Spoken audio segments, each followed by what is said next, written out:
Railway station के हम लोग नजदीक है और रेलवे स्टेशन में है। रेलवे स्टेशन या रेल नरेंद्र मोदी सरकार की विफलता का सबसे बड़ा प्रमाण है।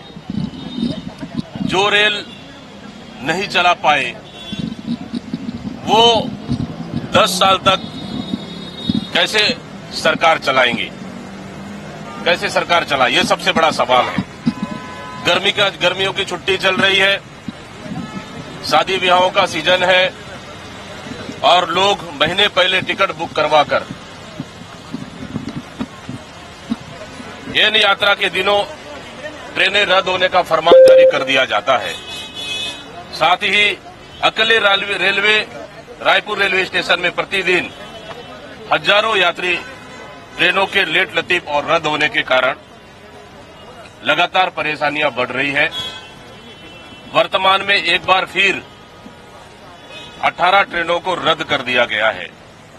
साथ ही देश में आज कोई भी ट्रेन नहीं है जो समय पर गंतव्य के लिए चलती हो। लगातार घंटों लेट लतीफ चल रही है। साथ ही मोदी सरकार की तानाशाही और छत्तीसगढ़ विरोधी रवैया के कारण पिछले 3 साल से अधिक समय से छत्तीसगढ़ में लगभग 62,000 ट्रेनों को रद्द कर दिया गया है। साथ ही लोकसभा चुनाव में भाजपा को वोट देने का मतलब है यात्री ट्रेनों को बंद करने का षड्यंत्र का समर्थन करना। तो इस तरह से कि लगातार देश की आजादी के बाद का स्थिति मोदी सरकार में आई है, जहां रेलवे की यात्री सुविधा इतनी ज्यादा भयावह हो गई है कि यात्री लगातार अपने गंतव्य तक जाने के लिए भटक रहे हैं।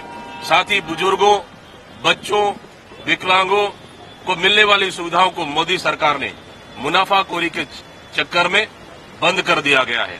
साथ ही जिस तरह से 2014 से पहले कांग्रेस की सरकार ने रेलवे लाइनों का विस्तार किया, दोहरीकरण और तीसरी लाइनें बिछी, बड़े पैमाने पर इलेक्ट्रॉनिक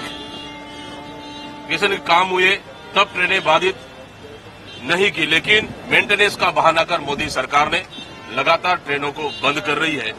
और यात्री रेल सुविधा को बचाने के लिए आवश्यक है कि भाजपा और मोदी सरकार के खिलाफ मतदान किया जाए। इसलिए इस तरह लगातार पूरे छत्तीसगढ़ के यात्री और परिवार एक दूसरे स्थानों में जाने के लिए लगातार परेशान हो रहे। न भारतीय जनता पार्टी की डबल इंजन सरकार को कोई सुध है, न उनके सांसदों को कोई सुध है, न यहाँ के मुख्यमंत्री को कोई सुध है, न केंद्र सरकार को कोई सुध है।